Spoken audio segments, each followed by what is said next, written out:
Papa Amadou Fall asalaamaaleykum. waaleykum salaam wa rahmatullah. taskatu xibaar analyste politique jiite yéenekaay bii di La Gazette mu fas yéene ànd ak Mohamed Aliou Mba ci waxtaan wi élection législative yu dimanche gi ñu weesu résultat yi siiw na commission nationale de recensement des votes démb la ko joxe daanaka li nit ñi doon njort ci ay estimation pratiquement loolu lañ gis commission bi wane démb donte sax am na coow li nga xamante ne door na ñi nga xamante ne ñoo féetewoo ca kuje ga nanguwuñ bi yooyee résultat mais est-ce que d'abord résultat yi bett na la. ma nuyu Mohamed Aliou di ko félicité waale docteur di nuyu si auditeurs yi nga xam ne ñoo ànd ak ñun ci RFM matin xam nga boo jógee ci local yi nga xam ne moo doon mois de février ak la nga xam ne moom moo fa daanu ci résultat juróomi weer daw wala juróom benn weer bu bare ba bari ci réew mi ñu ne dañuy sampaat laaj askan wi faw mu am ay joyant yu rëy ci li nga xam ne moom mooy taxawaayu nguur gi pour nga mën a ñëw soppeeku dina bari ndax ci njàngat mu gàtt rek danga naan doom ja juddu woon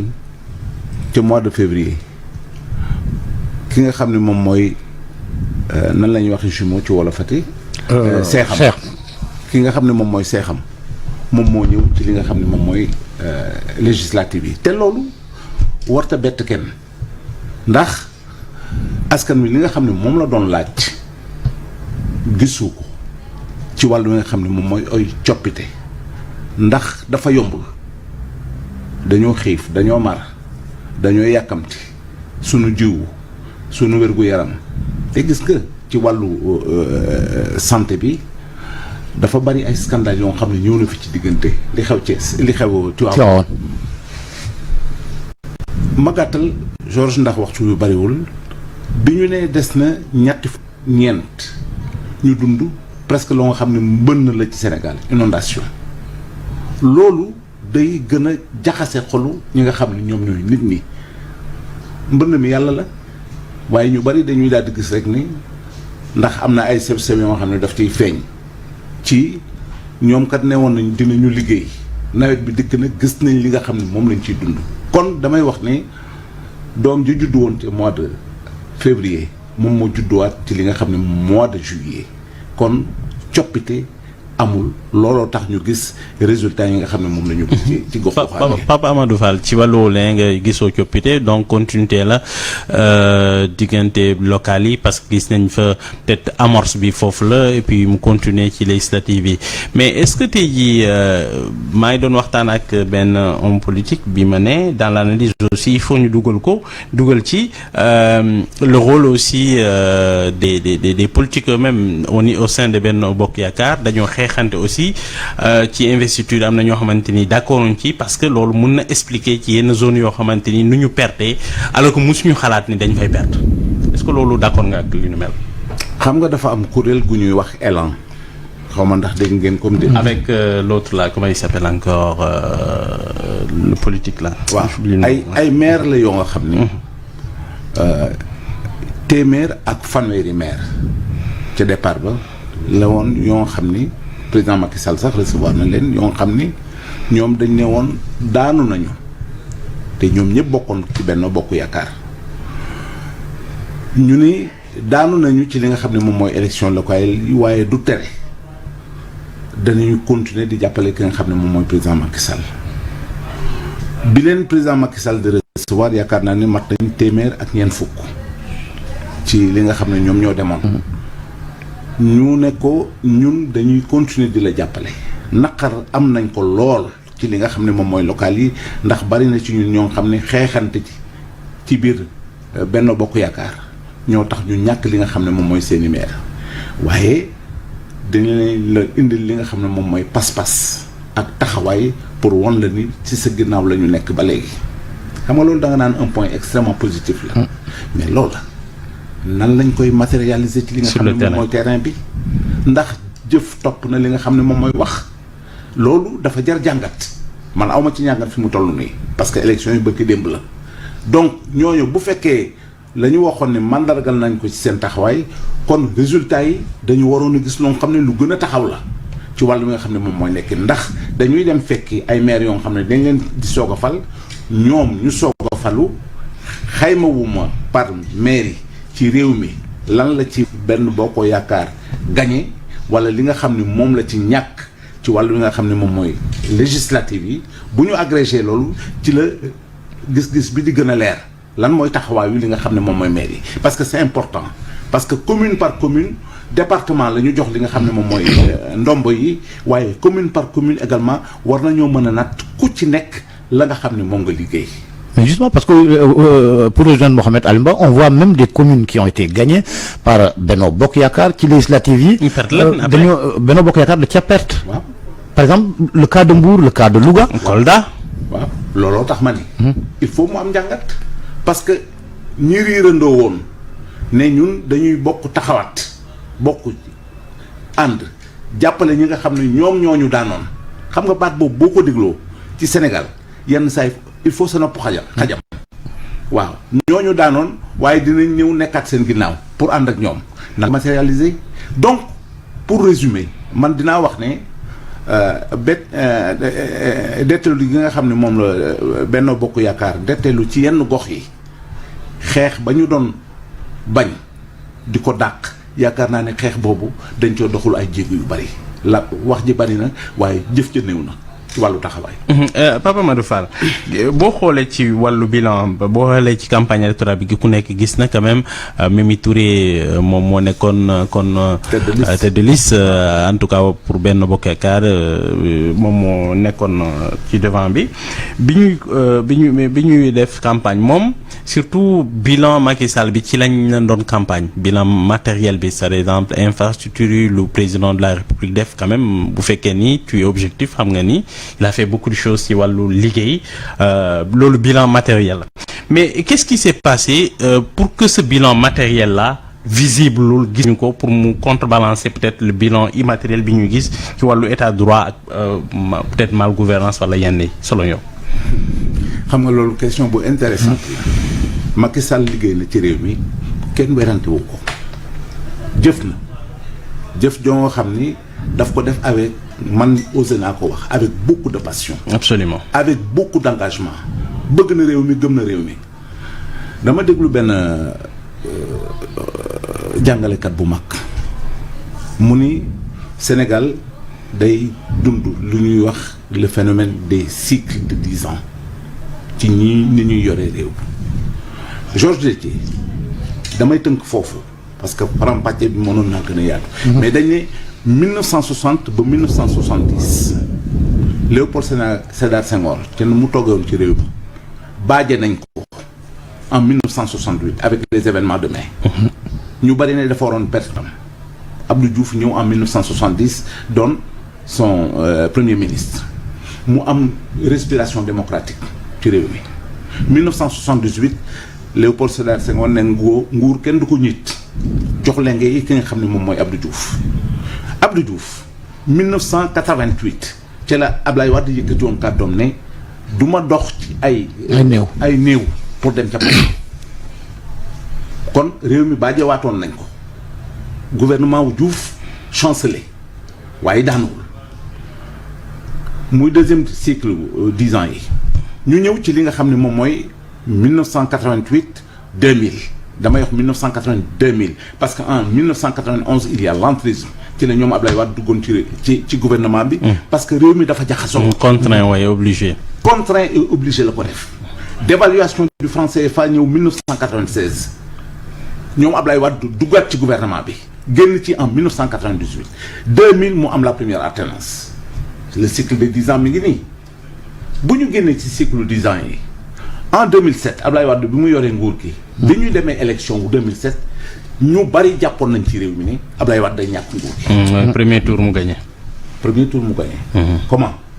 par quel génie loolu yàlla rek a xam. je pense que lu ñu war a jàngale ci réew mi. la xewoon noonu ba ñenn ñi dinaan sax ay jiine yeewoo teg les gens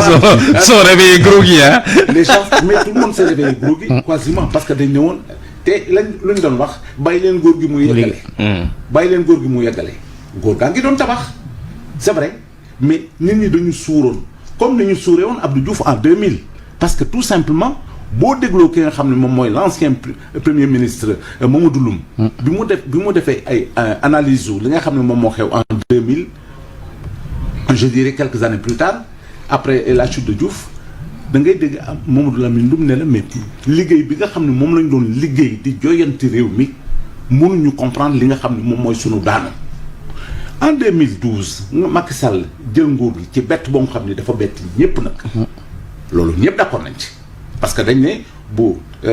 feu Ousmane Tanor Dieng yàlla na yaa xam sedd ak ki nga xam ne moom mooy Moustapha Niasse bu ñu d'accord woon Macky Sall du jël réew mi. parce qu'il a eu 25% je pense au premier tour.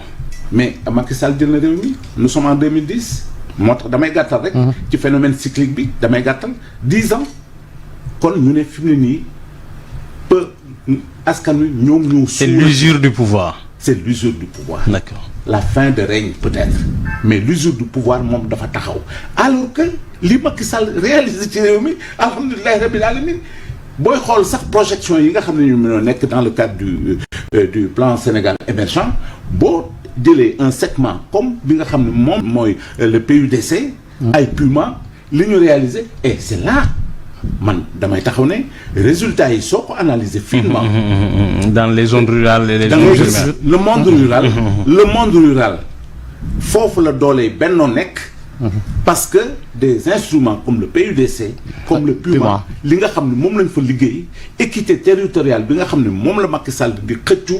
te boobaak léegi mu def ko ci li nga xam ne moom mooy ses discours majeurs nañu fexe ba ñu nekk ci goxu kaw yi ak ñi nga xam ne ñoom ñoo nekk ci centre urbain yi ñuy yem ci wàllu li nga xam ne moom mooy séddale richesse yi mais loolu lu fës li ci réew mi mais nag leneen dafa nekk ci biir nit ñi dañoo suur nan la ñuy def loolu moom dama lay bàyyi donc en termes clairs su ma la comprendre quoi avec le donc au-delà d'un premier mandat bu ñu duggee ci deuxième mandat le deuxième mandat il est forcément difficile te pour nga terminer c'est compliqué comme ce qu'on voit un peu en France léegi ça presque pour nga am deuxième mandat c'est ton problème foofu la ñu jëm nekk nii.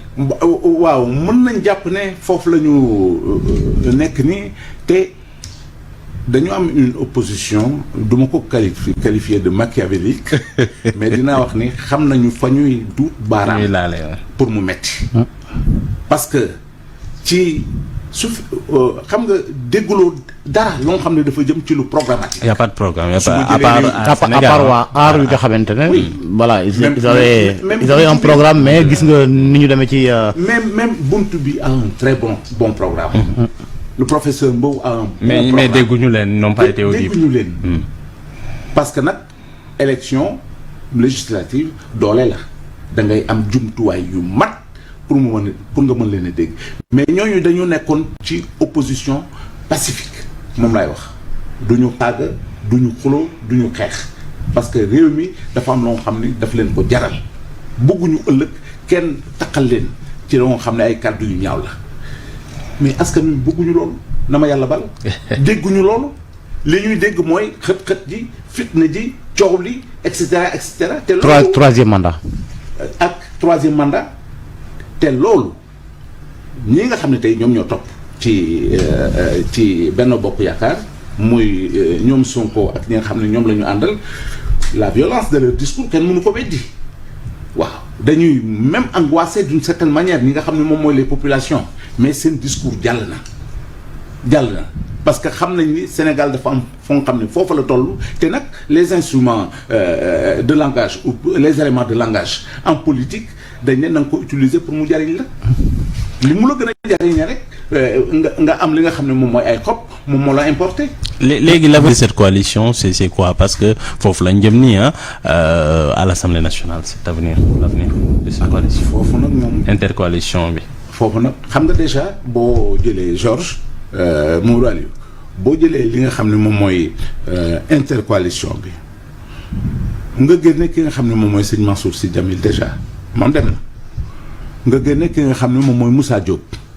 moom it dem na te ñooñu ci li nga xam ne moom mooy liste yi nga xam ne ñoom ñoo gagné. am nañ ci ay nit. ay éléments oui. am nañ ci ay éléments. élément yooyu boo leen cuqatee boo leen génnee ndax dañuy dem ci li nga xam ne d'abord moom mooy non aligné wala boog dañuy fekki ñi nga xam ne ñoom ñooy seeni njiit te génn ci li nga xam ne moom mooy coalition intercoalition bi. ñoom génn nañ ci. député yooyu ñett lañu peut-être ba ñeent déjà est-ce que di nga leen comptabiliser ci li nga xam ne moom la yow ak yow yi am tey. wala ñooñu dañuy génn doon ay député non alignés benn ñaar coow li tàmbali na ci 2024 yeggaguñ ca waaye Barthélémy Dias boo ko déggee dala naan Khalifa Sall bu doonee candidat man moom mooy sama candidat way du dégg ñun ñëpp dégg nañ ko kon dañuy wax ne bu fekkoon ne dualité dafa am ci biir yow entre Khalifa Sall ak ki nga xam ne moom mooy Ousmane Sonko mën nañ jàpp ne dinañ fantasiru ñoom nag ñoo xam nu ñuy régler seen problème waaye ci li nga xam ne moom la ñu séentu coalition boobu